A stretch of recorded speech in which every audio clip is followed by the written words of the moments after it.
What is going on, guys? McRaptor here, back in Sekiro Shadows Die Twice. We are doing another guide on Isshin the Sword Saint. We've got one up already. You can check it out in the video description and the link up above as well.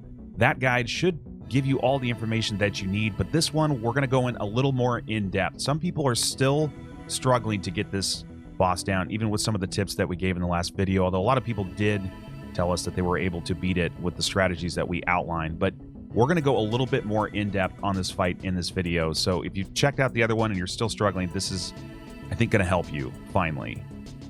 Phase 1 with Isshin the Sword Saint is all about a warm-up to Phase 2 and 3. Basically, just learn his fairly simple deflect timings. Make sure you don't miss any of those deflects, and then counterattack after every single deflection, and you'll be able to get pretty consistent damage on him and get to the next phase without a lot of trouble. Honestly, until you've gotten to the point where you're very consistent on Phase 1, you're probably not ready for the spear phase, so just keep working at it and check out the other video as well if you're still having trouble in Phase 1. A quick tip that helps for this transition into Phase 2, try to delay the start of Phase 2 by getting some quick attacks in prior to him pulling the spear out. As soon as that spear is out, though, get in close and start working on his posture. Your goal here is to deflect every single attack that you possibly can to stop his longer combos from ever happening. If you deflect, you can immediately counterattack. It is always safe. Get that first deflection and then counterattack and try to put him in a loop. Oftentimes, you can actually get him to not do anything that dangerous at all by deflecting perfectly and then getting a quick counterattack in.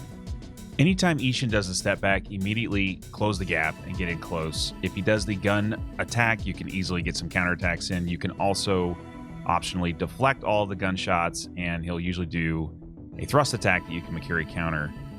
Once you get into Phase 3, it's actually not that much harder. You've got the lightning reversal mechanic, which you can see right here. You jump up, hit R1 before you hit the ground, and you can get some free shots in on him.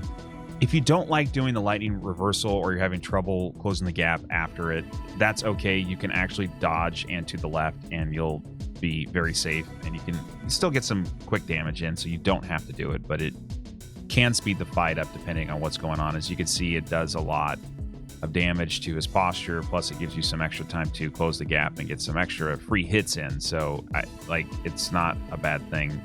If he does do that slash attack, you do need to dodge to the right and then to the left. You can also deflect them if you time it correctly. It's not required, but looks kind of cool. This is how the fight goes, guys. If you're doing everything correctly, if you're getting good deflections, you have good positioning, and you're responding well to his attacks. Remember, you're getting that deflection and then countering and staying aggressive and staying on him the entire time. In this next part, I really want to show you and really highlight when things are going well and when you're controlling the fight. Sekiro is all about you being in control of the fight and not letting the boss control you. This is not Dark Souls anymore. Dark Souls was just reaction to attacks and dodging out and dodging back in and getting some quick hit and run. That's not what this game is. This game wants you to manipulate the boss's AI. If that's not clear by now, Isshin the Sword Saint is the best example. There are other examples, Guardian Ape and Owl. There's so many bosses in this game that can be made so much easier if you learn the deflection timings, which you can only learn through dying multiple times. You're not going to come in here and out-health the boss or out-damage the boss or anything like that. The reason why Sekiro is so difficult is it requires you to learn the deflection timings. It requires you to learn the boss's AI. The game wants you to learn the boss's AI so you can eventually succeed. And once you pick up the flow of the fight and the rhythm, it becomes like a song or a dance. And before long, you'll understand it so much better, and you'll wonder why you ever struggled on this boss. Posture management is extremely important in Phase 2 and 3, especially when he starts doing these barrel roll attacks where you will have to deflect multiple times, and if you miss any of those deflects, your posture is going to get screwed. You can, however, use a firecracker to give yourself some space and also follow up with an Ichimonji, which will do decent posture damage to the boss and also recover yours. Do not do the double attack, though. You will die. While you generally want to stay very close to the boss, including after the step back into the gun attack, you can also stay at medium range, deflect the gunshots, and then get an easy Makiri counter Also, don't forget to use firecracker in the spear phases.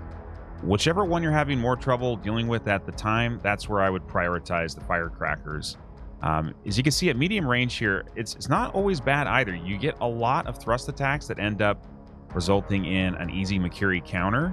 So kind of play with the fight a little bit, but remember, your primary goal is to stay close and get him in a loop, as you can see here. Like, we're deflecting, counterattacking, deflecting, counterattacking. He does the step back into the lightning. You can do the reversal, or you can dodge to the left, and you're okay either way. You want to keep controlling the fight. Firecracker is incredibly helpful. Once you got the boss on the ropes, throw out some firecrackers and make sure you get it down.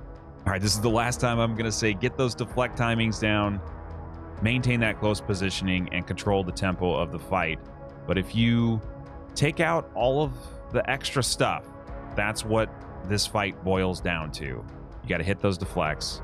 You got to maintain that close positioning, and you have to control the fight. Do not let the game control you, and I guarantee it, if you put the time in, you will get this boss down, and it might just be your biggest gaming moment you've had in a long time. So good luck, guys. If you have any questions or comments, hit us up in the comments section. I hope you enjoyed the video. If you did, don't forget to like and subscribe. We've got many more to come in Sekiro, and we will see you next time.